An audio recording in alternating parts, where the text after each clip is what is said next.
Hola, buenas tardes. Hola, doctor. Buenas tardes. Hola, doctor. Buenas tardes. Buenas tardes, perdón. No pude terminar a tiempo. Vamos a apurarnos para que ya prácticamente ya casi vayamos terminando con los temas y ya terminemos bien, sin que nos falte nada, ¿no? ¿Me iban a decir algo? ¿No? Bueno. Ok. Entonces íbamos a ver hormonas femeninas, ¿verdad? Que habíamos Teníamos visto. que, me parece que terminar adrenales. ¿En qué nos quedamos? Vimos, o sea, de último a la aldosterona. Era como una foto de un esquema con flechas rojas.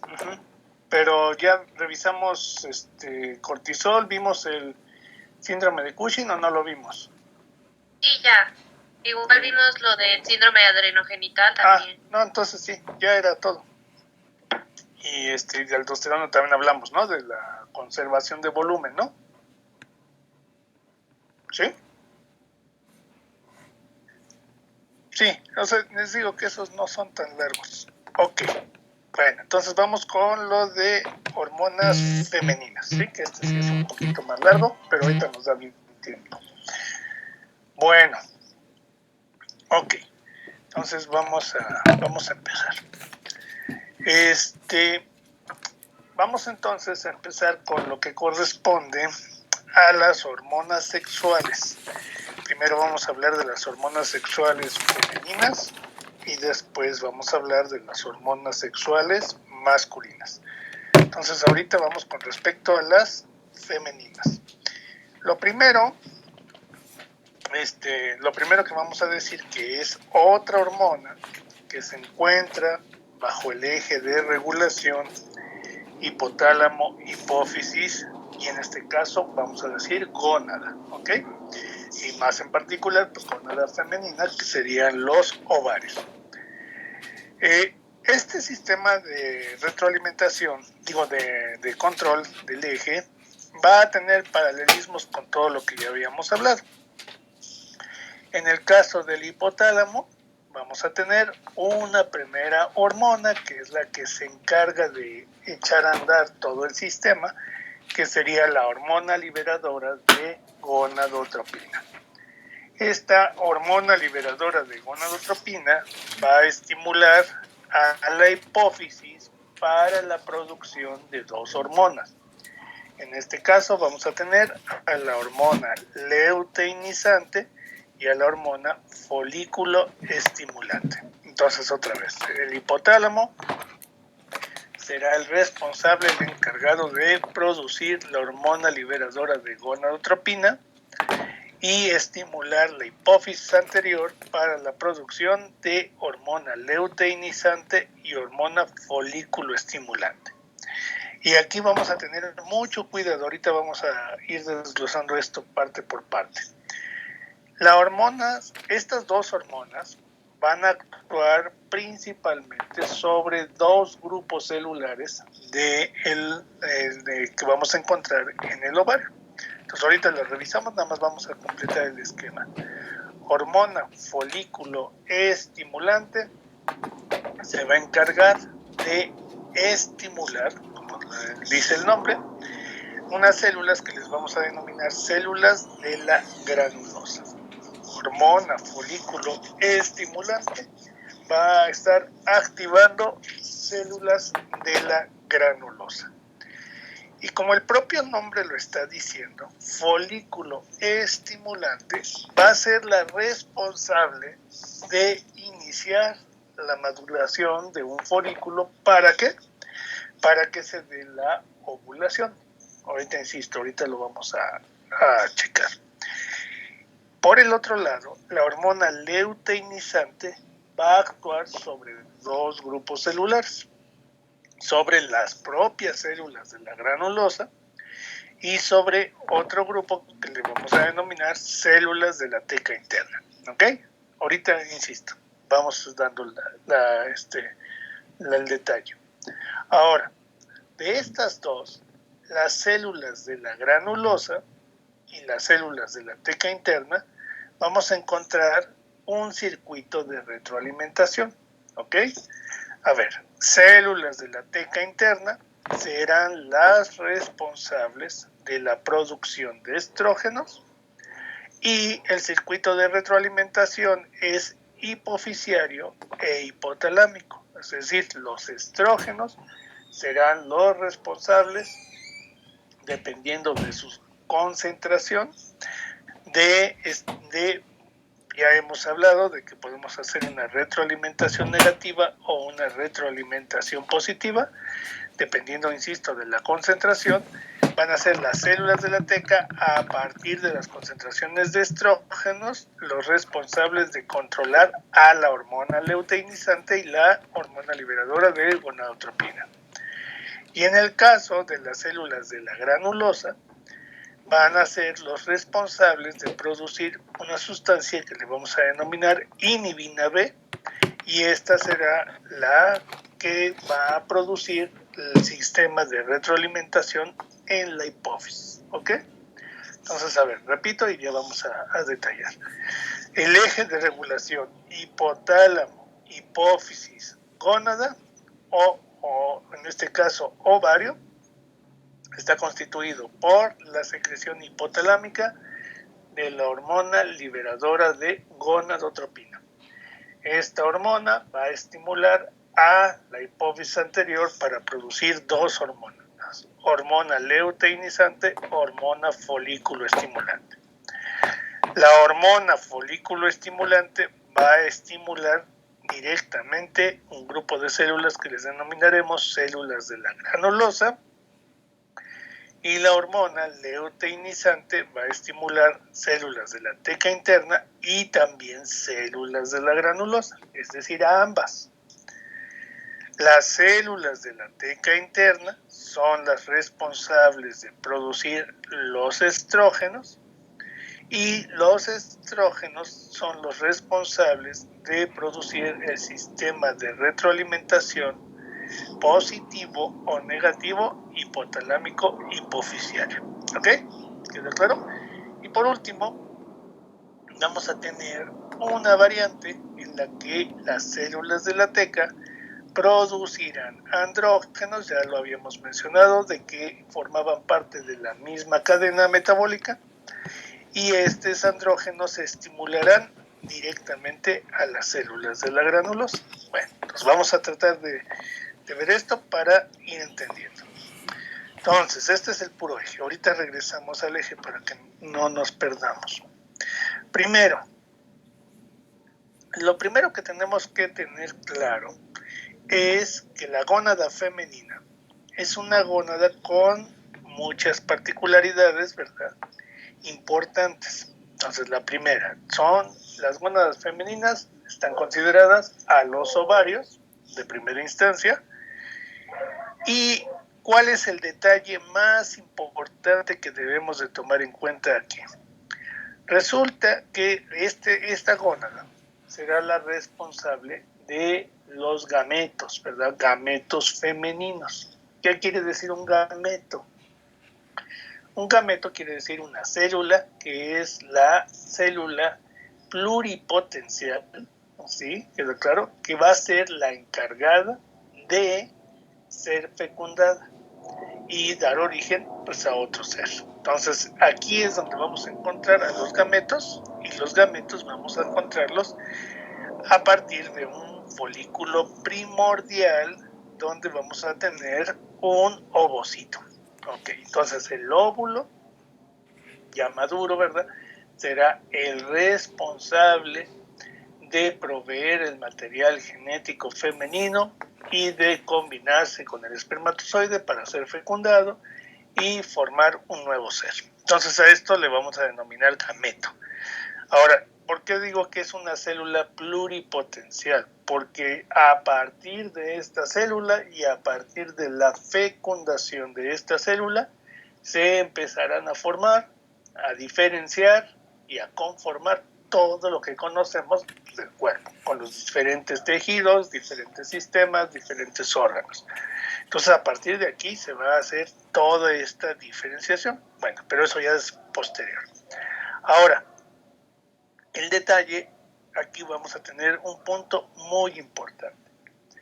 Hay una diferencia enorme entre la formación de gametos masculinos y gametos femeninos.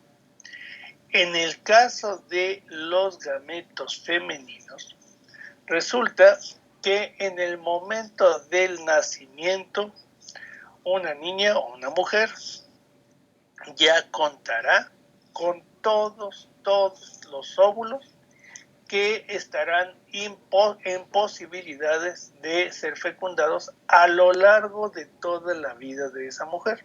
¿Ok? Entonces, repito, entonces un punto particular aquí que no debemos de perder de vista porque tiene muchas consecuencias es que en el momento del nacimiento, cada uno de los ovarios tendrá ya o contará ya con una serie de óvulos, o en este caso ovocitos, ¿verdad?, que estarán disponibles por el resto de la vida. Es decir, no voy a tener formación de nuevos óvulos en la vida extrauterina. Eso es muy importante. Y tiene importancia por varios factores.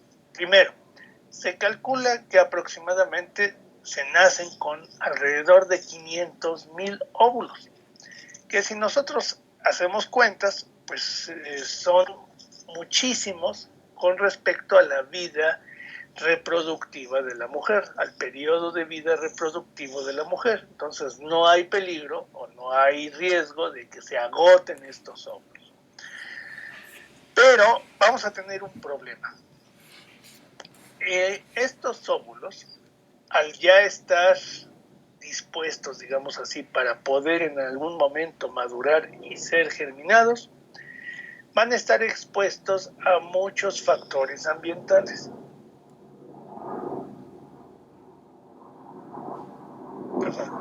Entonces van a estar expuestos a muchos factores ambientales. ¿Y cuáles son los principales factores ambientales de los cuales deberíamos de tener más cuidado? Pues en términos generales, de distintos tipos de radiaciones, de distintos tipos de material radioactivo, ¿verdad? No solamente ondas de radiación como las de la luz ultravioleta o de los aparatos electrónicos, sino de material radioactivo, inclusive, por alguna razón podría verse afectados estos óvulos a esto. Y por sustancias químicas, muchísimos tipos de sustancias químicas, ¿verdad? Muchas de estas sustancias, pues, con características de poder ser cancerígenas, pueden afectar a estos óvulos. Entonces tenemos un problema. Un problema que no es un problema de la naturaleza, sino un problema de la vida moderna del humano. ¿Ok? Fíjense bien. Estos óvulos, una vez que se forman, van a estar acompañados de un grupo de células. Y este conjunto del óvulo con este grupo de células es lo que le vamos a denominar folículo primordial. Posteriormente podemos ver el desarrollo de estas células que vienen acompañando al ovocito, formando un folículo hasta llegar a un folículo de grafo. Bueno, pero antes de adelantarnos, esto solo va a ocurrir primero una vez que se haya iniciado la secreción de las hormonas del eje hipotálamo-hipófisis. Segundo, las células de los ovocitos, como todas las células de nuestro organismo, tienen un ciclo celular. Ustedes eso ya lo vieron. Y en este caso, las células se quedan en un estado que le vamos a denominar G0, en un estado del ciclo que le vamos a denominar G0, de tal forma que no van a continuar parte del ciclo. Y desde que se forman hasta el momento en el que vayan a ser seleccionados, quedan en este estado que se le denomina estado quiescente. ¿Qué quiere decir esa palabra de estado quiescente? Que las células no van a avanzar, como si se quedaran entre comillas, vaya, en sentido metafórico, congeladas, sin avanzar en la parte del ciclo, y es hasta que se da la activación de este ciclo del eje hipotálamo hipófisis, de la secreción de esas hormonas, y se selecciona un óvulo, cuando seguirá su proceso y podrá madurar. Ahora, entonces, fíjense bien, estas células quedarán así quiescentes desde el nacimiento hasta la pubertad. Entonces, en el periodo de la pubertad es cuando vamos a iniciar la activación del eje hipotálamo hipófisis gónada. ¿Y qué es lo que va a ocurrir cuando se active este eje? Pues van a ocurrir varias cosas. Primero, dentro de esos 500,000, ¿verdad?, folículos que dije que estaban presentes, aproximadamente, va a ocurrir un fenómeno que es un fenómeno bastante complicado y que hoy día todavía no se conoce a total detalle, que es un fenómeno que se le denomina la selección folicular. Entonces, fíjense bien, si yo dijera, bueno, tengo cientos de miles de folículos, ya se inicia la activación del sistema hormonal del eje hipotálamo hipófisis gónada. ¿Qué riesgo podría ocurrir? Pues podría ocurrir que todos esos folículos que se encuentran en el ovario pudieran madurar y ovularse. Entonces, ¿qué pasaría? Pues en una sola ocasión tendría la ovulación de cientos de miles de óvulos. Y eso no ocurre así. ¿Qué es lo que ocurre? Ocurre que de esos cientos de miles, solamente van a responder un grupo mínimo de óvulos, o de folículos, mejor dicho. ¿Y cuánto es un número mínimo? Pues no más de una decena, ¿sí? Si es que menos. Entonces, solamente unos cuantos óvulos responderán a la estimulación hormonal. ¿Qué le va a pasar al resto de los óvulos, de los folículos y los ovocitos? Seguirán en ese estado quiescente, seguirán en ese estado G0, sin responder, sin hacer absolutamente nada. Y solamente los folículos que fueron seleccionados, o en otras palabras, para que se entienda mejor, los folículos que respondieron ante esa estimulación hormonal, van a empezar a sufrir un proceso de maduración folicular. ¿Ok? ¿Cuál es el objetivo del proceso de maduración folicular? Producir una ovulación, liberar ese óvulo para que el óvulo se encuentre en posibilidades de ser fecundado. Entonces, insisto, no pueden ser muchos, tampoco no es uno solo, pueden ser 3, 4, 5, pero finalmente el único que llegará a término será uno, y el único que tiene posibilidades de ser fecundado es uno. Pueden darse casos extraordinarios en los que se pudieran estar listos 2 o hasta 3, pero no es lo más común. Bueno, entonces, primer punto. Vamos a requerir para que se inicie, estamos hablando de la primera, ¿verdad? Entonces, regresando al eje. Doctor, sí. Perdón, tengo una duda rapidísimo. ¿Por qué si no hay formación de novo de los ovocitos, las mujeres mayores de 45 años tienen mayor predominio a tener hijos con trisomía 21? Bueno, ahorita les menciono eso. Sí, justo allá voy. ¿Sí? Permítanme tantito. A ver, entonces, por eso voy primero de inicio y ahorita vamos a hablar. Ese es el punto que quiero abordar, justamente. Gracias, a ver, doctor. Sí, entonces la primera hormona responsable de activar todo esto va a ser la hormona folículo estimulante. De ahí el nombre. O sea, que va a estimular un folículo para poder iniciar la maduración. ¿Ok? ¿Queda claro? Bueno, entonces, ¿en qué momento se inicia esta cascada del eje? vamos a iniciarlo en la pubertad, como estaba diciendo, que puede variar, y aquí es muy importante estas variaciones, justo para parte de lo que están ustedes comentando. Fíjense bien, normalmente pues esta pubertad puede aparecer entre los 13, 15 años, ¿verdad? Podría ser. Sin embargo, puede darse condiciones que se den muy precozmente, 11 años, 10 años ya exagerado, o ligeramente tardío, que podría ser alrededor de los 16, 17 años, ya sería un poco tardío. Ahora, una vez que se empieza a secretar esta hormona folículo estimulante y que se selecciona un folículo y va a ser su proceso de maduración, va a estar en condiciones de producir, ¿qué cosa? Pues producir estrógenos. Y ahorita explico esto de la maduración, ¿eh? Y una vez que se inicia la producción de estrógenos, va a echar a andar lo que vamos a conocer como ciclo reproductivo.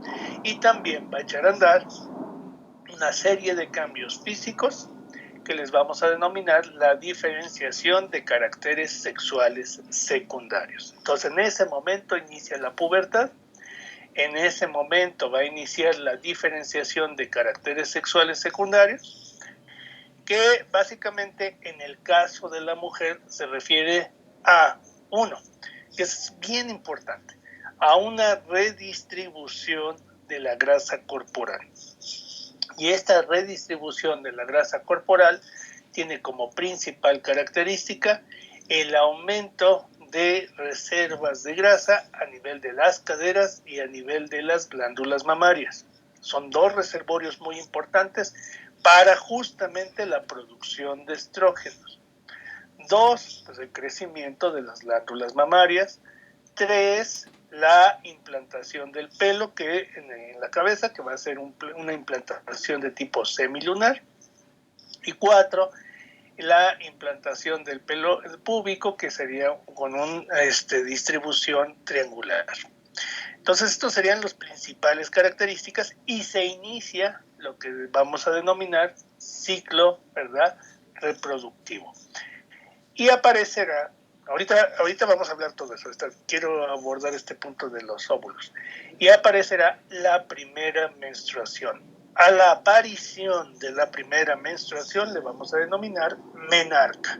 Entonces, justamente la fecha de la primera menstruación se le va a denominar la menarca. Bueno, a partir de ese momento, ojo con esto, no importando la edad, por eso hago hincapié que puede ser en la pubertad, puede ser muy prematuro o puede ser un poco tardío, pero a partir de que se presenta la menarca, quiere decir que ya se echó a andar este eje de regulación y ya se están seleccionando folículos para dar la posibilidad de ovulación y de fecundación.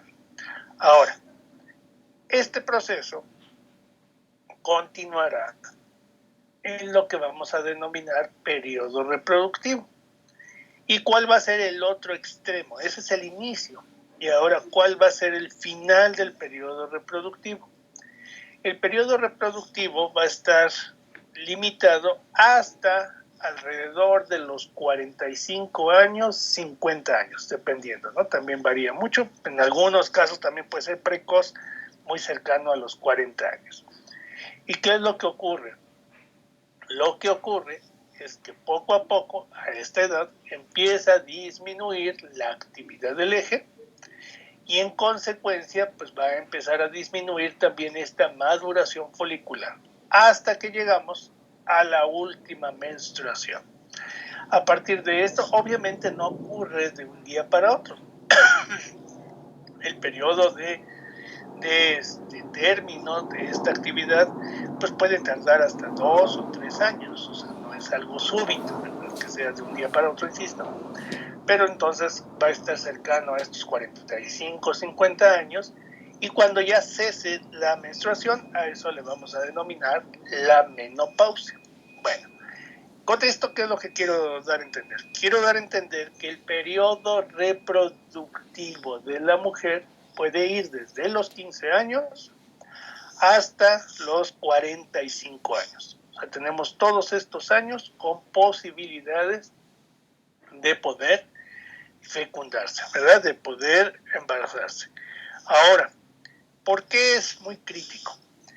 Una cosa es lo que nosotros vamos a denominar como periodo reproductivo y otra cosa es lo que médicamente vamos a mencionar como periodo óptimo reproductivo. Son dos cosas diferentes. Entonces ya biológicamente la mujer puede estar en posibilidades de reproducirse desde los 15 años hasta los 45, digo, cerrando números. Sin embargo, insisto, desde el punto de vista médico, no sería lo óptimo utilizar todo ese rango de edad. Lo óptimo que se considera está marcado por dos situaciones. Uno, en cuál sería la edad en la cual el cuerpo de la mujer ya se encuentra 100% maduro, fuerte, nutrido y en posibilidades de soportar todos los cambios que se van a llevar durante el embarazo, y cuál es el periodo de tiempo en el que representa un menor riesgo para el producto. Bueno, eso sería lo óptimo desde el punto de vista médico. Entonces, la edad óptima iría de los 25 a los 35 años. Fíjense, se acorta muchísimo. Ahora, insisto, no quiero que se quede con una mala idea. No quiere decir que no esté bien embarazarse antes de los 25 o después de los 35, no. Lo que quiero decir es que esa sería como la franja de edad óptima en la que pues, el embarazo podría correr sin ningún problema, en donde el producto podría estar en óptimas condiciones. ¿Ok? ¿Queda claro? Ahora, embarazos menores a los 20 años se le consideran como embarazos de alto riesgo, médicamente hablando. Y embarazos mayores de los 35 años también se le considera como embarazos de alto riesgo. ¿Alto riesgo para qué? ¿Por qué lo denominamos así desde el punto de vista médico?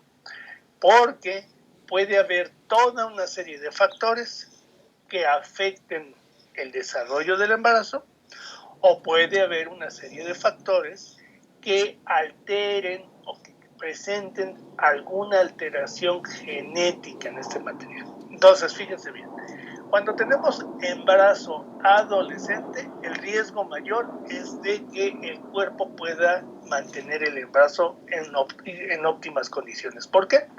Porque la mujer aún no ha alcanzado su maduración física.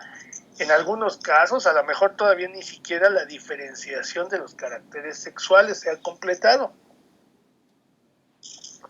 Y entonces representa un riesgo tanto para el producto como para la madre. Ahora, aquí tenemos una situación grave.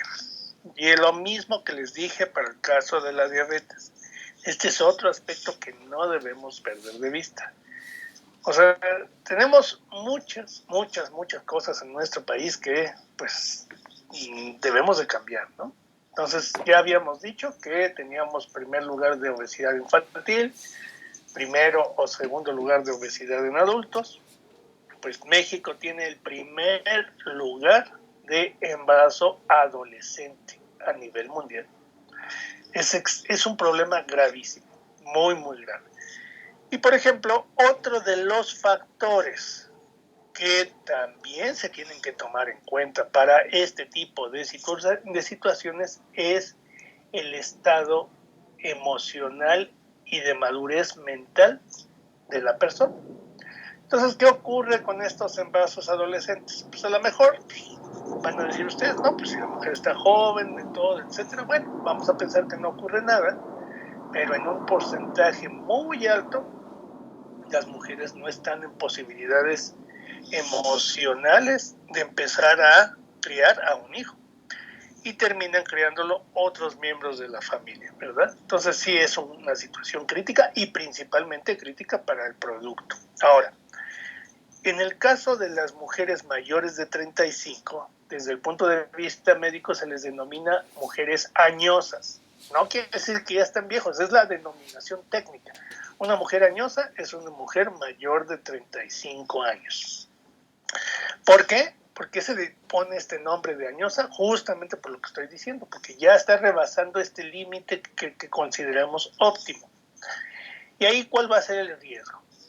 Uno de los primeros riesgos es que, pues, otra vez, dijimos que todos estos folículos y todos estos ovocitos ya estaban presentes en los ovarios desde el nacimiento.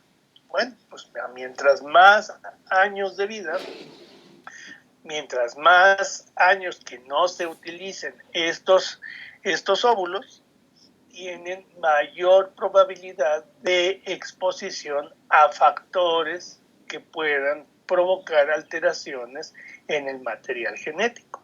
¿Ok? Y esto sin considerar el tipo particular de actividad de la mujer, ¿verdad? Esto nada más hablando en condiciones generales. Entonces, esto que estaban preguntando, a mujeres mayores de 35 años, ya y principalmente mayores de 40 años, sería el límite serían los 37, 38 años, es forzoso realizar un estudio genético. Es decir, una vez que se embaraza la mujer, una de las primeras acciones es realizar un estudio genético. ¿Para qué? Para descartar malformaciones genéticas o alteraciones genéticas, ¿no? Ya esos estudios se cuenta con ellos, se hacen sin mayor problema aquí en México. Son estudios caros, sí, pero pues valen mucho la pena. ¿Por qué? Porque es importante determinar si no hay alguna alteración. Un estudio de estos hoy día pues estará entre los 15,000, 20,000 pesos, ¿no? Es el precio más o menos común de este tipo de estudios genéticos. No, obviamente no es un estudio que se haga en cualquier lado, pero hay laboratorios especializados en estos marcadores genéticos que se denominan, ¿no? Con la intención de descartar cualquier alteración que pudiera estar presente. Y segundo, pues dependiendo de los hábitos de la mujer, pues también podríamos tener efectos biológicos, ¿verdad? Pues no sabemos si la mujer tiene enfermedades, una comorbilidad, por ejemplo, diabetes, hipertensión o cualquier otro tipo de enfermedad, alteraciones de la nutrición, si también tiene tabaquismo, alcoholismo, etcétera. Todo esto, pues con los años va contando. Entonces, es bien importante.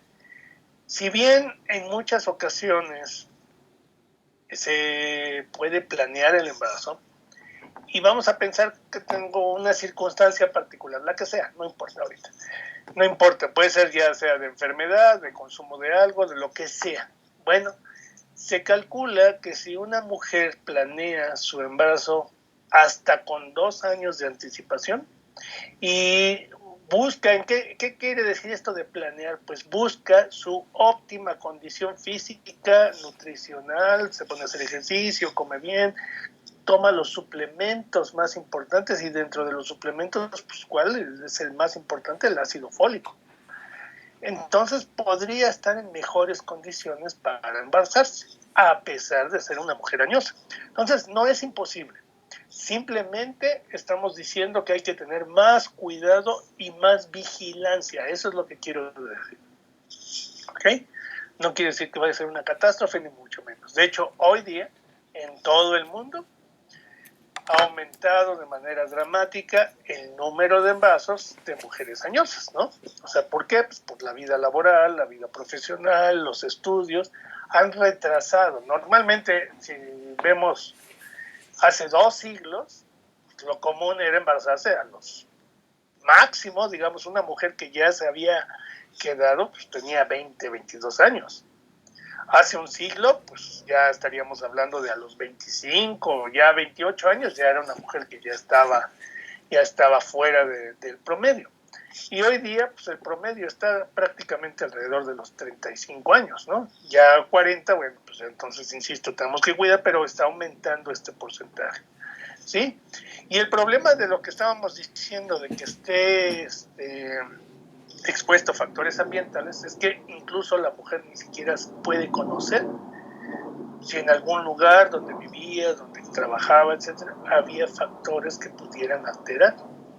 Digo, hay trabajos que sí, por ejemplo, digo, vamos a poner un caso, o sea, si alguien estudia para imagenología, ¿verdad? Un médico que estudia imagenología, pues bueno, si va a estar sometido ahí a un periodo de su vida a rayos X, pues puede representar un riesgo. Entonces tendríamos que ver si no causó daño a pesar de que se tomaron las medidas de protección, etcétera. Es un ejemplo de riesgo, ¿no?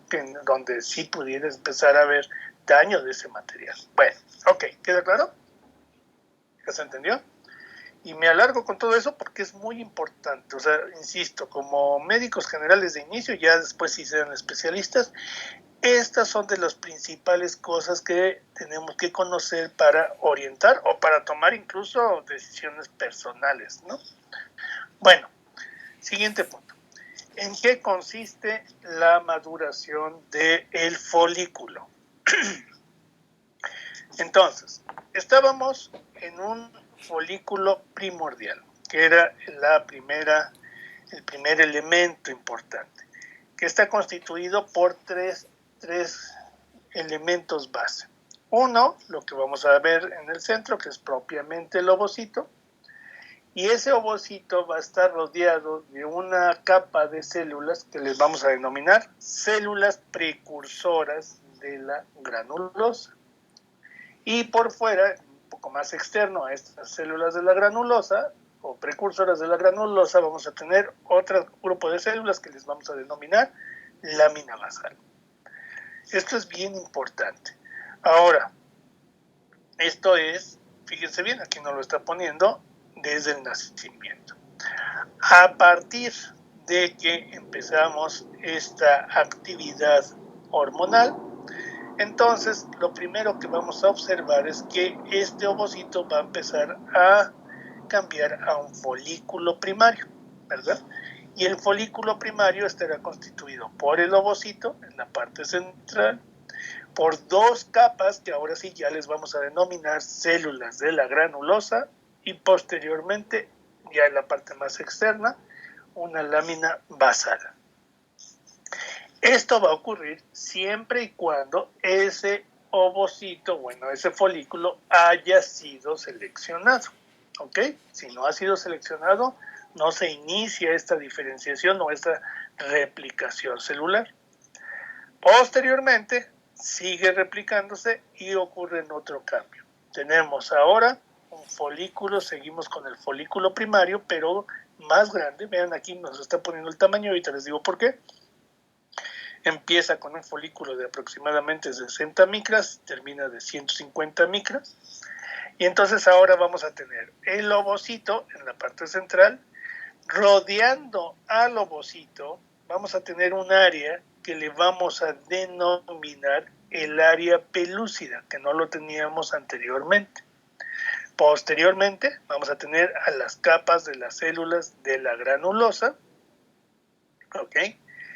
Tenemos la membrana, la lámina basal, y por fuera, es decir, externo a la lámina basal, vamos a contar otro grupo celular que les vamos a denominar las células de la teca. ¿Ok? Siguen duplicándose estas células hasta que vamos a llegar a lo que conocemos como folículo de Graf, con doble F. Con doble A, perdón. Folículo de Graf. Ok, en este folículo de Graf, ¿qué es lo que observamos? Vamos a observar más cosas. Uno, vamos a observar al ovocito en la parte central, ¿ok? ¿Rodeado de qué? Rodeado de la zona pelúcida, ¿ok? Después, ¿qué vamos a tener? A las células de la granulosa. Sin embargo, aquí ya tenemos una característica muy, muy, muy importante. Estas células de la granulosa empezaron a duplicarse, a reproducirse, y formaron lo que conocemos como un antro, un espacio. Entonces, todo esto que vemos aquí en el centro es líquido que está rodeando todo esto va a ser líquido que va a estar rodeando al ovocito y que forma el antro, ¿verdad? El antro folicular, así se le denomina. Después tenemos la lámina basal y las células de la teca siguen desarrollándose y ahora vamos a tener dos tipos de células de la teca. Células de la teca interna y células de la teca externa. ¿Ok?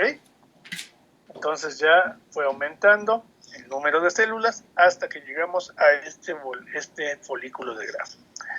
Y aquí nos está poniendo que el tamaño que puede alcanzar este folículo puede ser de hasta 5 milímetros. Bueno, ¿por qué hago énfasis en esto?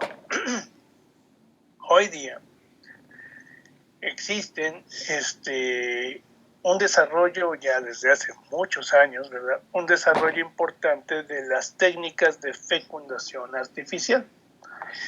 Y ya es prácticamente algo rutinario, ¿verdad? Ya no es nada experimental, etcétera, que se pueda llevar a cabo en las personas que tengan problemas o por edad o lo que sea, que se pueda llevar a cabo una fecundación artificial. Bueno, ¿y qué tiene que ver esto con el tamaño del folículo que estoy mencionando? Cuando se está llevando a cabo un tratamiento de fecundación artificial, pues es importante saber exactamente en qué momento se va a dar la ovulación. Y aunque ustedes no lo crean, una de las técnicas más precisas para determinar el momento de la ovulación, o sea, casi ya que estamos cercanos, es realizar un ultrasonido. Y a través del ultrasonido se detecta la presencia del folículo, se detecta esta maduración, y cuando ya está cercano a este tamaño, quiere decir que ya está a horas o días de poderse realizar la ovulación y es cuando se tiene que llevar a cabo ese procedimiento. Entonces, por eso es importante saber que esto sí se puede observar por ultrasonido y que se utiliza de manera rutinaria como seguimiento. Generalmente el ginecólogo le solicita a la paciente que empiece a partir de una fecha determinada, que vaya diario a seguimiento folicular. Rápido se hace un ultrasonido y todo tiene que ir diario, conforme va creciendo hasta que se determina ya está muy cercano a la ovulación, ya se puede realizar el procedimiento. ¿Queda claro? Ahora, todo esto terminará en la ruptura de ese folículo y la liberación del óvulo. Regresamos a la otra imagen. Y la liberación del óvulo, produciendo entonces la ovulación. ¿Qué va a pasar con este óvulo? Será captado por las fimbrias, ¿verdad?, de las trompas uterinas, y el óvulo será conducido hacia el fondo uterino, que es el sitio donde preferentemente va a tener la fecundación si es que se encuentra en presencia de un espermatozoide. Bueno, ok, entonces ya tenemos claro este proceso, ya vimos por qué los riesgos. Ahora vamos a ver qué ocurre. Fíjense bien, estas células, como acabamos de ver, regreso al esquema, por eso les dije ahorita vamos a estar viendo, regresamos al esquema en el que vimos la hormona folículo estimulante va a actuar sobre las células de la granulosa. ¿Cuáles eran las células de la granulosa? Pues las que están rodeando al ovocito. ¿Qué es lo que van a pasar? ¿Qué es lo que va a pasar con estas células de la granulosa? Van a empezar a reproducirse y van a empezar a formar el antro folicular de manera importante. Y la hormona luteinizante dijimos que iban a actuar sobre las células de la teca y en particular sobre las células de la teca interna. Ya recuerden que primero se formaban las células de la teca interna, después teca interna y teca externa. Bueno, las células sensibles a la hormona luteinizante son estas células de la teca y su principal papel va a ser la formación de los estrógenos. ¿Ok? Entonces los estrógenos no se van a formar ni en el hipotálamo ni en la hipófisis sino que se van a formar en el ovario, pero únicamente cuando se empiece a seleccionar uno de los folículos y se empiecen a desarrollar estas células de la teca interna. En ese momento empezará la formación de estrógenos, y aquí me está diciendo que también pueden producir andrógenos. Ahorita lo vamos a ver. Bueno, ahora fíjense bien, todo esto ya es cuando se da inicio al periodo reproductivo. Entonces, ¿qué quiere decir? Que hay un periodo reproductivo, que se ha iniciado un proceso de ovulación, y este periodo de ovulación se estará repitiendo cada 28 días aproximadamente, ¿sí? Es decir, vamos a tener ciclos que les vamos a denominar ciclos reproductivos. Estos ciclos reproductivos tendrán una duración en promedio, porque ahorita vamos a explicar que esto varía muchísimo. En promedio,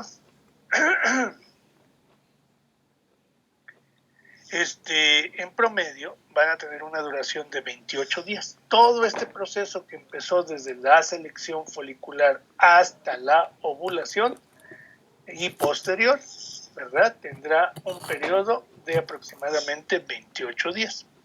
Y durante estos 28 días vamos a tener cambios de distintas hormonas con distintas finalidades. Esto es importante. Entonces vamos a empezar. Vamos a empezar con las dos principales hormonas que estábamos viendo: hormona luteinizante y hormona folículo estimulante. A ver, primer punto. Es una situación muy importante aquí. Estos ciclos es muy difícil, ojo con esto, la regla, o sea, cuando nosotros estamos estudiando estos temas, siempre vamos a hacer referencia a los 28 días, pero eso es con la finalidad de tratar de comprenderlo, ¿sí? Tratar de comprenderlo. Sin embargo, la regla es que un porcentaje, pues, no tan bajo, pero tampoco tan alto, es un porcentaje que no llega a la mitad, ¿verdad? Las mujeres tienen ciclos de 28 días. La mayoría de las mujeres pueden tener otro tipo de ciclos que pueden ir desde los 20 días, exagerando, hasta los 30 y tantos días. Y aún voy a tener otro problema. Aparte de la duración de los ciclos, vamos a tener un ritmo. ¿Qué quiere decir eso? O sea, después de un ciclo, pues empezará otro, y así sucesivamente, ¿verdad? De manera continua. Y el problema más grande es que todos los ciclos de una mujer tengan la misma duración de días. ¿Por qué? Porque también lo más común es que haya mucha irregularidad en los ciclos. Un ciclo sea corto, otro más largo, otro mediano, otro corto, etc. ¿Y esto por qué puede ser? Pues por una gran cantidad de factores. O sea, no es una enfermedad, no es un problema reproductivo, no es un problema hormonal, sino puede haber una serie de factores que influyen sobre esta duración, desde factores mentales, emocionales, ambientales, de alimentación, etc. O sea, hay muchísimos. O sea, esto sí es importante que cuando empieza a ocurrir, pues sea atendido por el médico especialista, pues para ver si hay riesgo de algo, si se tiene que componer de alguna forma o no, o simplemente es la característica de la mujer. Bueno, entonces, para entendernos y para fines didácticos, vamos a poner el ejemplo de los 28 días. Y generalmente el ciclo lo vamos a dividir en dos, ¿ok? Entonces, los primeros 14 días, que sería la primera mitad del ciclo, y los segundos 14 días, la segunda mitad del ciclo. Ahorita vamos a ver que cada uno de estos recibe un nombre dependiendo a qué hace referencia. Bueno, lo primero, en este eje que estamos viendo aquí los días en la parte de las X, vamos a tomar como el centro, ¿verdad? En algunos libros nos ponen como día 0 y en otros libros nos lo ponen como día 14, no importa, estamos hablando de lo mismo. va a ser justo la mitad del ciclo, este día 0 o día 14, es el periodo exacto cuando se va a llevar a cabo la ovulación. ¿Ok? Entonces, este proceso que les acabo de mostrar, que empieza desde la selección hasta la ovulación, es lo que ocurre en la primera mitad del ciclo. ¿Ok? Y haciendo referencia a esto y haciendo referencia a la producción de estrógenos, a este periodo se le denomina periodo estrogénico, ¿verdad? Porque es cuando vamos a tener estos cambios. Bueno, ahora lo primero que vamos a ver, primero, hormona folículo estimulante, que dijimos que iba a ser la responsable de hacer la selección folicular y empieza a desarrollar las células de la granulosa. Entonces empieza el ciclo y lo primero que vamos a observar es que vamos a tener un primer aumento gradual de la concentración de la hormona folículo estimulante. Y por ahí del día, a mí me gusta empezar en el día 0, ¿no? Entonces aquí vamos a tener por ahí del día 5 aproximadamente, llegamos a la concentración máxima de la hormona folículo estimulante y posteriormente empieza a disminuir. ¿Qué ocurrió ya? Ya seleccionamos un folículo, ya estamos sobreestimulando las células de la granulosa, se empieza a madurar el folículo y empieza a tener el proceso que ya mencionamos. Cuando estamos cercanos al día 12, 13, lo que estaba yo mencionando hace un momento, ya vamos a encontrar casi totalmente maduro ese folículo de grafo. Y en ese instante, entonces vamos a tener un segundo pico de hormona folículo estimulante que va a tener por objetivo romper el folículo. Y una vez que se rompe el folículo, se libera el óvulo y se da la ovulación. Entonces, en este día 14 es justo el momento de la ovulación. Posteriormente, la hormona folículo estimulante tendrá una baja sustancial hasta el siguiente ciclo. Entonces, el papel fundamental de la hormona folículo estimulante es la selección folicular y el desarrollo folicular, así como la ovulación. ¿Ok? ¿Queda claro eso? ¿Se entiende? Bueno, siguiente punto. Entonces, ahora... Doctor, Sí. Ahora, la hormona luteinizante. La hormona luteinizante vimos que iba a actuar sobre los dos grupos celulares, sobre las células de la teca interna y las células de la granulosa. ¿Ok? Vean ustedes, durante todo el primer periodo, las concentraciones de la hormona luteinizante se van a mantener bajas. No voy a tener un pico ni voy a tener grandes variaciones.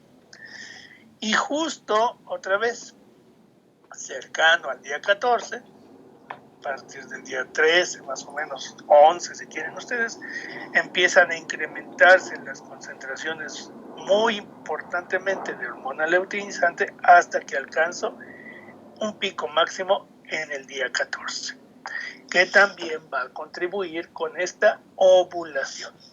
Y por ende también vamos a tener un pico estrogénico, ahorita lo vamos a ver.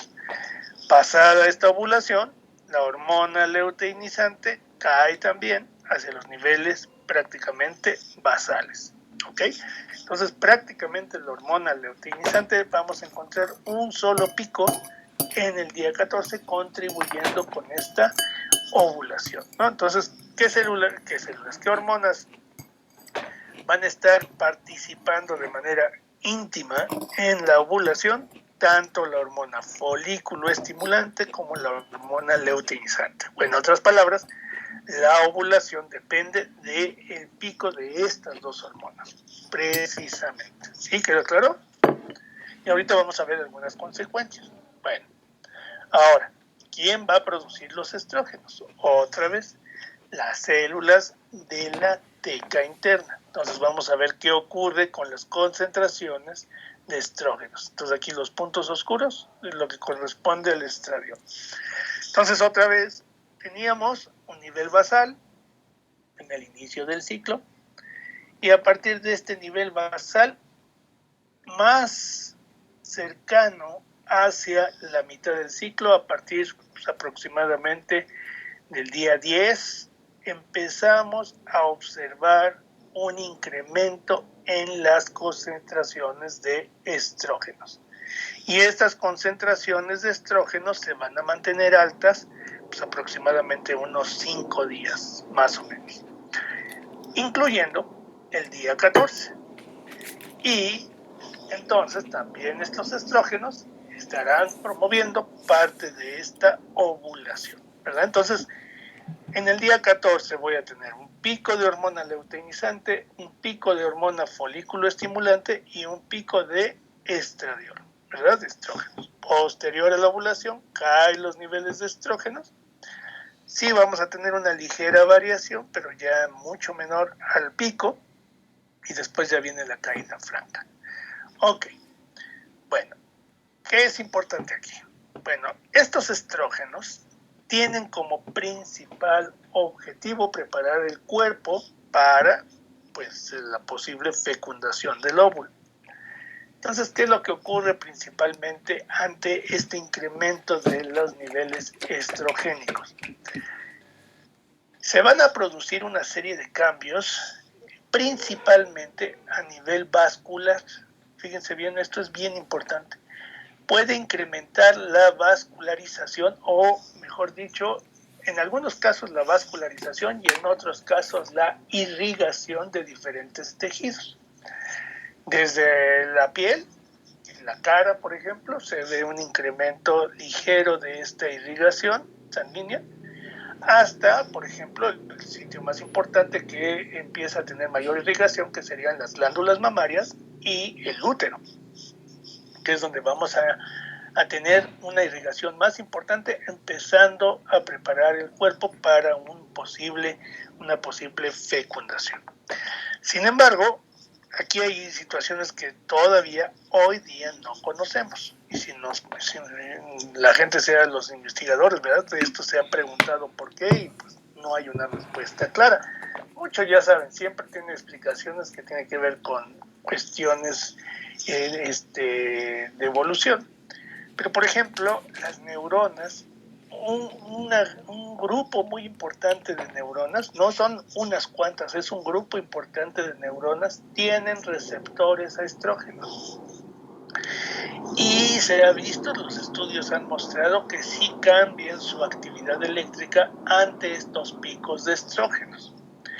Desde el punto de vista clínico, esto es importante, porque dentro de esta gran variabilidad que vamos a encontrar en la respuesta de cada una de las mujeres en estos ciclos, vamos a encontrar grupos de mujeres que, por ejemplo, vamos a poner un caso, que no tienen epilepsia, es decir, no hay epilepsia, pero que sí tienen algo que se les denomina actividad paroxística. ¿Qué quiere decir esto de actividad paroxística? Que solo bajo determinadas circunstancias las neuronas pueden tener descargas excesivas eléctricas. Bueno, y solamente cuando la mujer está sometida a estas condiciones, que tendríamos que estudiar para cada mujer cuál es esa respuesta paroxística, pues descarga y puede manifestarse, ya lo hablamos muchísimo, dependiendo del área, ¿verdad?, de la corteza que tenga esa actividad. Así responderá. Bueno, se sabe que en algunos casos, mujeres con focos paroxísticos suelen tener mayor activación durante este periodo de pico estrogénico. Es decir, que sí es un factor que favorece la descarga. Lo mismo, mujeres con epilepsia ya franca también pueden tener más actividad durante este periodo. Y podemos tener otro grupo de neuronas que no tengan actividad paroxística, pero que sí aumentan su actividad, no fuera de lo normal. Entonces es muy típico, ¿verdad?, muy común que pueda provocar pues cambios en la respuesta de la mujer. Entonces estas respuestas, estos cambios en la respuesta de la mujer, por ejemplo, cambios emocionales, cambios del humor, ¿verdad? O de la respuesta del dolor incluso, tienen mucho que ver con estas características. Entonces sí es muy importante que se conozcan y que se sepa que todos estos cambios tienen control, o sea, no se tiene que ser víctima de estos cambios hormonales. Existen muchas circunstancias en las que perfectamente se pueden controlar. Y fíjense, aunque les parezca paradójico, pues bueno, uno de los médicos especialistas en esto, pues el ginecólogo, si es que existe algo, o algo, vamos a ponerlo más de cuestiones ováricas, etcétera, o el psiquiatra. El psiquiatra es uno de los médicos que puede, por ejemplo, si ya se le hicieron todos los estudios por haber, no hay nada neurológico ni nada ginecológico, bueno, pues simplemente cambiando un poco la química o la protección neuronal puede controlarse esto bastante. Y se los comento porque desde el punto de vista de la medicina, pues es algo importantísimo. Existen casos, vaya, no es la generalidad, pero existen casos que les cambia la vida, ¿verdad? El poder controlar esas variaciones. Y así como estoy diciendo que hay estos casos con variaciones importantes, puede haber casos en los que ni siquiera se percate la mujer de alguna variación. Pero esto es mera variabilidad biológica, ¿no? O sea, no es una regla, no es forzoso, y pues bueno, pues hay de todo, ¿no? O sea, puede desde quien tiene cambios muy leves, cambios severos, o no tiene absolutamente nada de cambios. Pero esto es importante, que se debe a este cambio hormonal estrogénico. Siguiente punto. Los estrógenos, entonces, van a ser unos mediadores importantes de la ovulación. Entonces, aquí tenemos que hablar de otro aspecto que es extremadamente importante. Bueno, ya habíamos visto que en nuestro eje de regulación íbamos a tener, ¿qué cosa? Íbamos a tener que estas células, entonces, de la teja interna formarán estos estrógenos y que íbamos a tener a contar con un sistema de retroalimentación hipotalámico hipofisiario. Bueno, entonces, ¿qué va a pasar? Resulta que conociendo este eje y viendo cómo funcionaba, pues ya desde finales de los años 40, se empezó a planear que había la posibilidad de controlar la actividad del eje hipotálamo hipófisis gónada. ¿Sí? Entonces, ¿qué es lo que va a pasar? Pues se formaron, ¿verdad? Se sintetizaron lo que conocemos como los anticonceptivos. Existen muchísimos tipos de anticonceptivos. Ahorita me voy a referir a los anticonceptivos hormonales.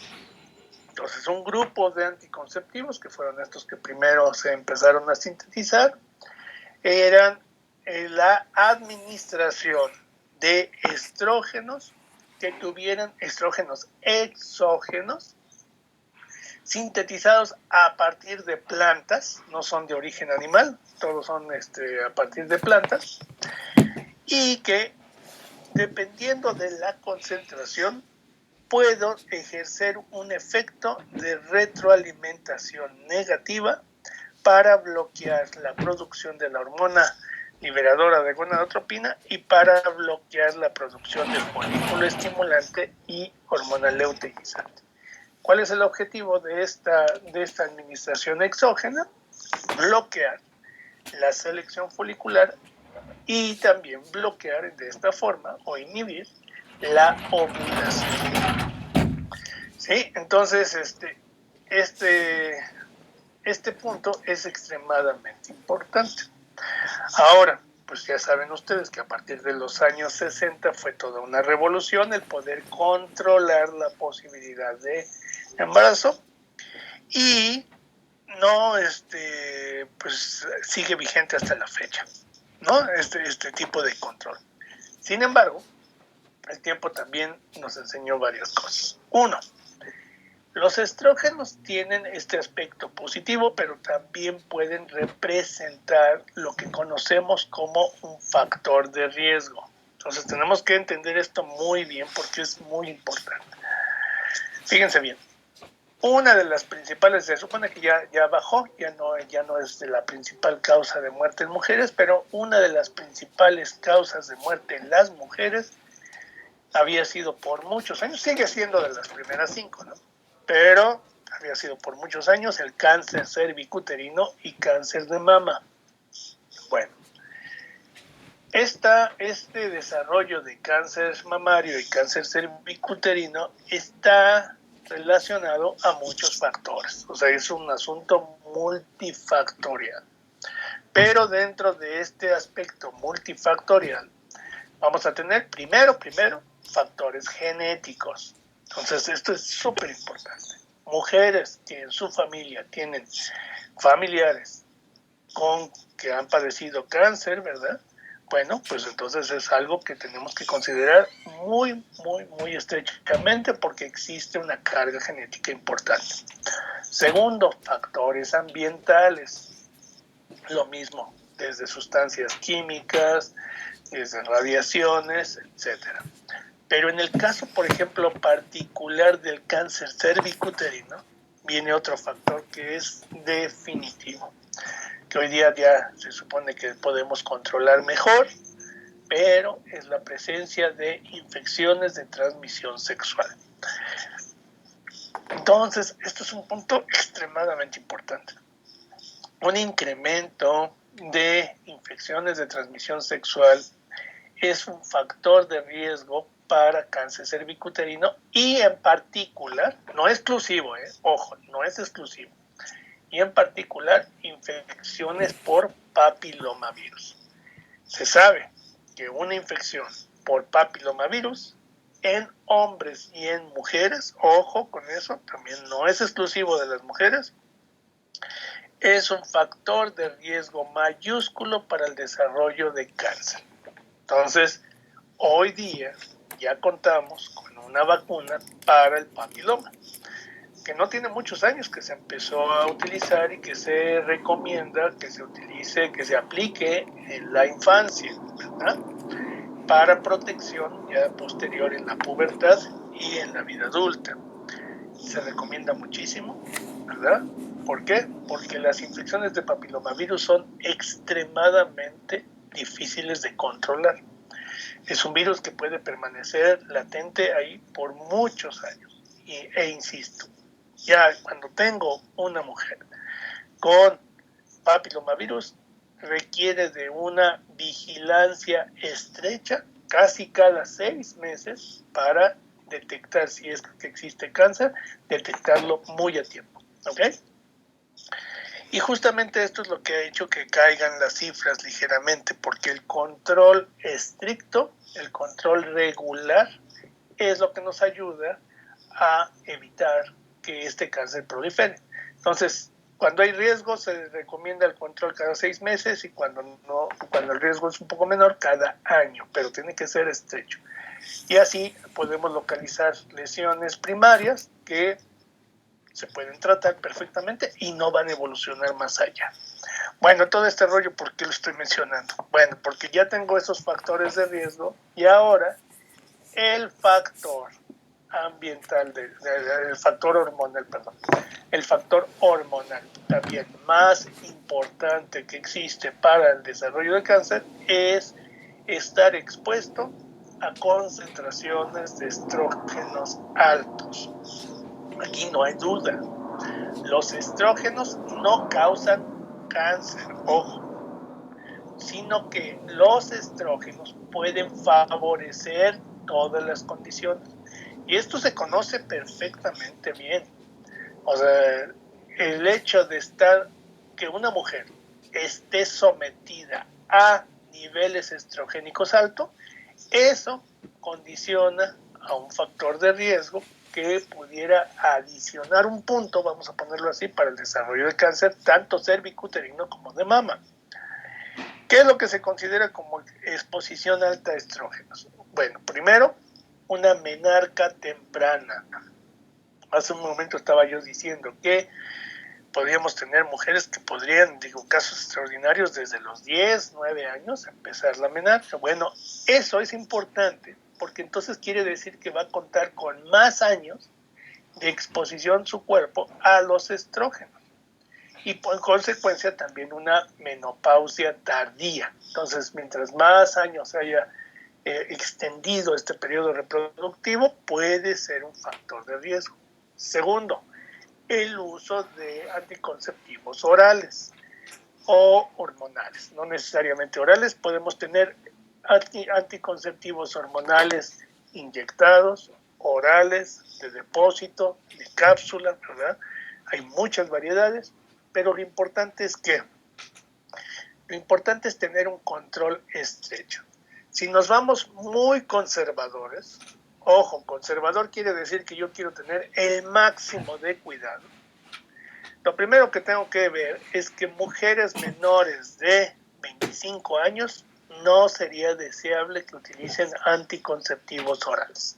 ¿Por qué? Porque otra vez estoy exponiendo a un ambiente mayor de estrógenos que pudiera representar un factor de riesgo, y más si existe antecedente genético. Ahora, hubo un cambio hubo un cambio importante en cuanto a la terapia estrogénica para utilizarla como anticonceptivo, en donde las concentraciones que se utilizaban anteriormente eran concentraciones muy altas. Muy altas, ¿a qué me refiero? Altas en cuanto a que daban mayor riesgo. Y a partir de todos los estudios epidemiológicos, etcétera, etcétera, se vio que podíamos tener la misma efectividad teniendo concentraciones más bajas. Entonces ya muchos anticonceptivos hasta se anuncian, ¿no? De ese tipo, de que tienen dosis de microgramos. De hecho, uno de los anticonceptivos que se llama microginón hace referencia a eso, que cuando se hizo ese cambio, pues ellos pusieron ese nombre para denominar que ya era uno que tenía las menores concentraciones.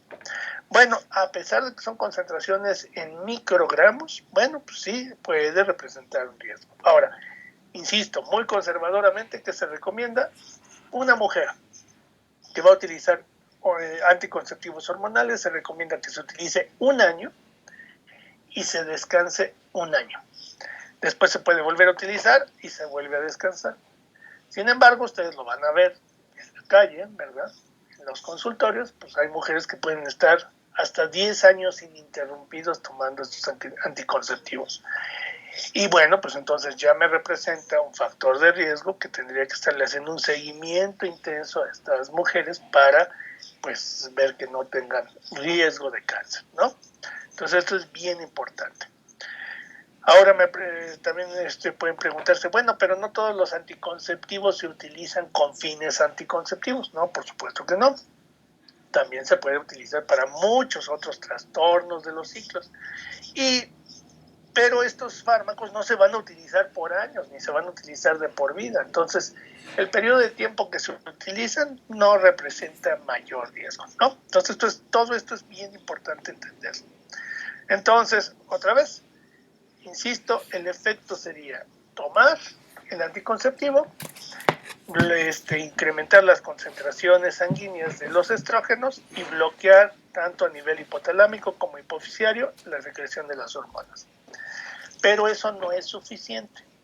Entonces, cuando ustedes compran unos anticonceptivos, en la gran mayoría viene el lífter de las pastillas numerado o con marcas especiales o con flechas, etc. Porque generalmente estas pastillas generalmente vienen 28 pastillas que hacen referencia al periodo, a la duración del ciclo, y no solamente se van a contener estrógenos, sino que la idea es crear un ambiente hormonal artificial.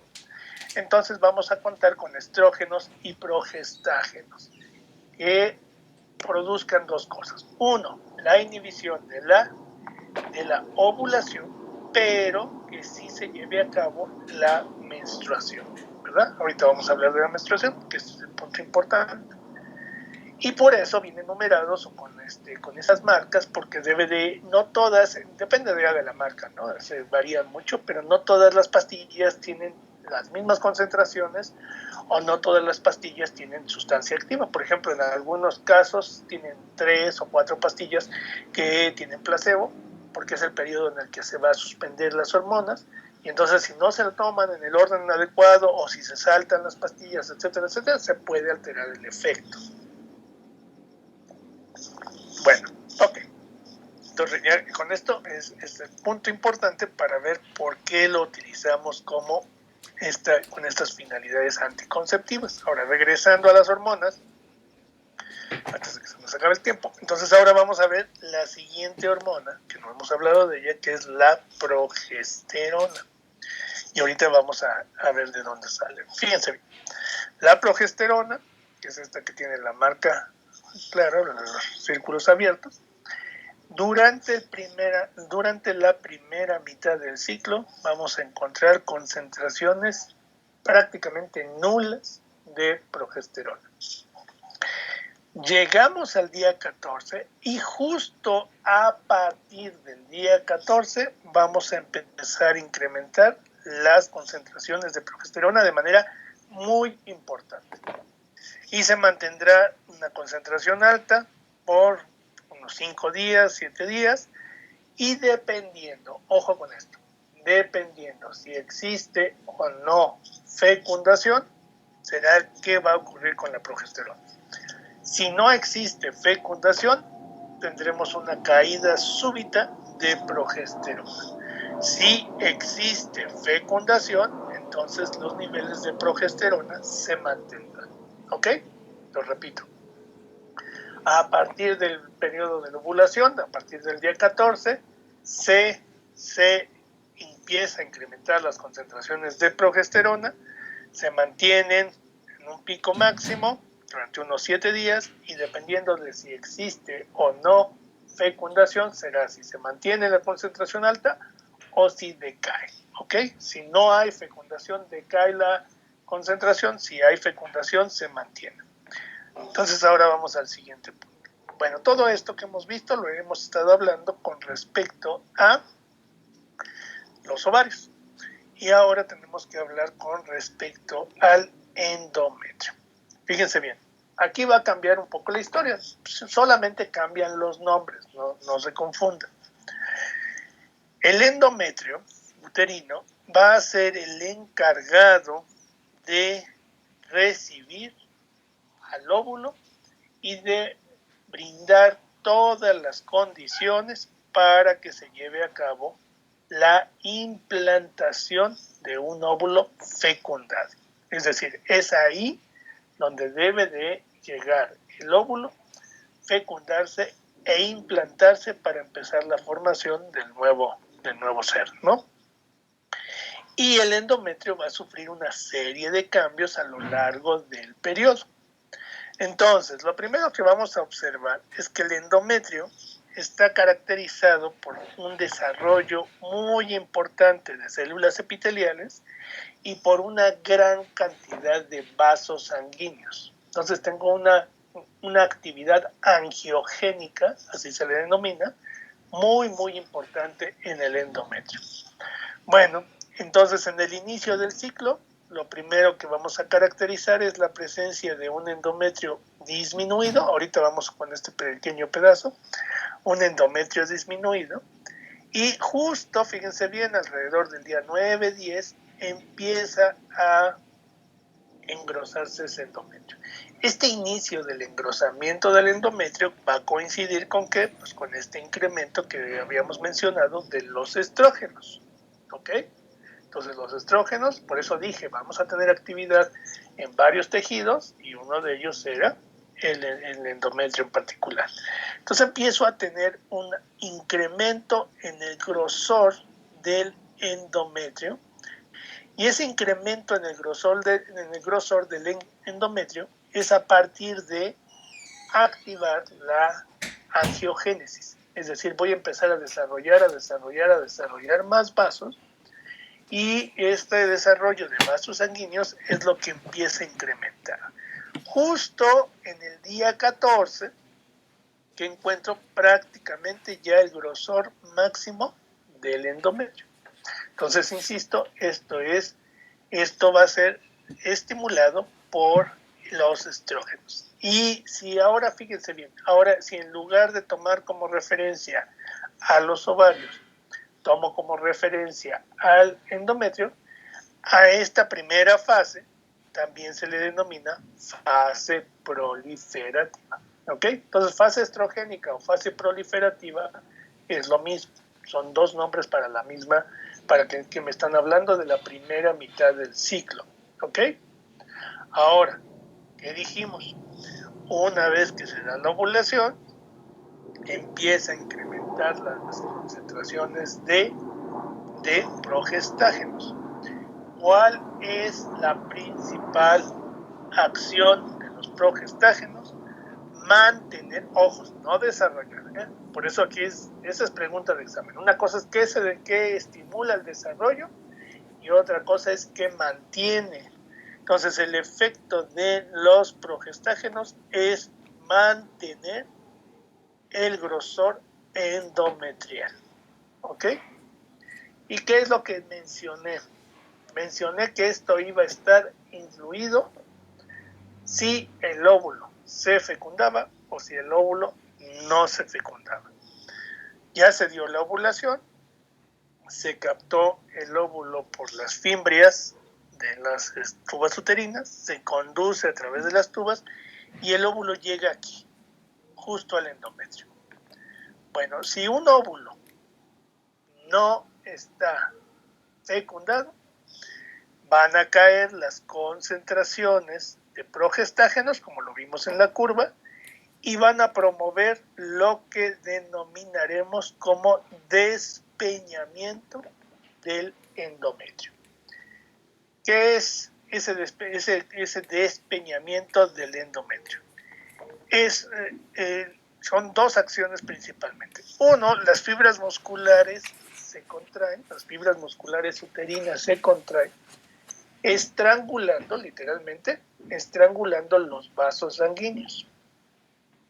Y dos, se va a empezar a activar un sistema de lisis de tejido. Entonces vamos a encontrar una lisis de todo el tejido endometrial, que obviamente tiene vasos sanguíneos, tiene sangre, tiene epitelio, etcétera, y se empieza a hacer una licuefacción de estos tejidos, induciendo ¿qué cosa? La menstruación. Entonces, aquí tenemos que tener mucho cuidado con esto. La menstruación es lo que se considera como el único sangrado fisiológico. Sin embargo, ojo, no es un sangrado típico. Tiene características muy particulares. Y esto es bien importante. Entonces, punto número 1. Lo primero, que es lo que se tiene que tener muchísimo cuidado. El sangrado menstrual es un sangrado que no forma coágulos. ¿Por qué? Porque voy a tener una serie de sustancias anticoagulantes y voy a tener estas sustancias proteolíticas. Entonces, si una persona tiene sangrados con presencia de coágulos, se debe de hacer una revisión porque no es normal. ¿Qué quiere decir que haya la presencia de coágulos? Quiere decir que puede haber sangre arterial o venosa que se está fugando y que entonces está formando estos coágulos, pero que esa sangre ya no pertenecía al endometrio como tal, puede venir de capas más profundas. Segundo, toma un aspecto líquido, oscuro, y ojo, aquí digo, esto es bien importante, esto es de todos los días en la consulta, ¿verdad? Que es muy común. No debe de tener un olor desagradable. ¿Por qué hago énfasis en esto? La presencia de olores fétidos, desagradables, a pescado descompuesto, me está hablando de la presencia de una infección, ¿sí? No, entonces esto es bien importante. A mí me tocó muchísimas veces mujeres que decían, pues es que toda mi vida lo he tenido así, pensé que era normal, ¿sí? O sea, es extremadamente frecuente esto y acabo de mencionar que, imagínense, me tocó ver personas que tenían más de 10 años con una infección de transmisión, imagínense el riesgo que puede dar para cáncer cervicuterino. Bueno, entonces no debe tener coágulos, no debe tener un color fétido, debe de ser líquida. Y bueno, entonces ahora, desde el punto de vista clínico, vamos a contar con una fecha que siempre tenemos que tener presente, que se le denomina la FUM, fecha de la última menstruación. Para que yo pueda establecer desde el punto de vista clínico cuándo se inicia un ciclo, voy a tomar la referencia que no va a variar. Ojo, no quiere decir, van a decir ustedes que no checa con las fechas que estamos diciendo, pues no checa, pero estamos hablando desde el punto de vista clínico. Se va a tomar la fecha de la última menstruación. Entonces esta fecha nos va a servir para muchos cálculos, incluyendo el cálculo de la edad gestacional en el caso de que se embarace la mujer. Bueno, ¿y cómo se contabiliza la FUM? Corresponde al primer día de sangrado de la última menstruación, o sea, del último periodo, el día que inició, no cuando terminó. ¿Por qué? Por lo mismo que yo estaba comentando hace rato. Existe una gran variabilidad. En una sola mujer puede tener periodos de pocos días de sangrado y periodos de muchos días, o si comparamos con otras mujeres, lo mismo. Mujeres que típicamente tienen pocos días de sangrado y mujeres que tienen muchos días de sangrado. Puede deberse a cientos de causas, no es algo así característico de algo. Ahora, por último, si por alguna razón este óvulo sí se fecundó, entonces vamos a tener que no se va a llevar a cabo este despeñamiento. ¿Por qué? Porque se mantendrán las concentraciones de progestágenos constantes. ¿Y quién es el responsable de producir los progestágenos? Entonces, vamos a lo que nos faltaba. Una vez que se dio la ovulación, ¿qué es lo que pasó? Pues me va a quedar los restos, fíjense bien, ya se produjo el folículo de Graf, ya se rompió el folículo de Graf, ya se liberó el óvulo, se da la ovulación, y ahora me queda una estructura que corresponde a los restos de las células de la granulosa, de la teca, que estaban acompañando al óvulo, pero ya sin óvulo, obviamente. Y a estos restos le vamos a denominar cuerpo lúteo. Bueno, este cuerpo lúteo, cuerpo amarillo, es el responsable de la producción de los progesterona. Entonces, si no existe fecundación, el cuerpo lúteo empezará a degenerar y bajarán las concentraciones de progestágenos.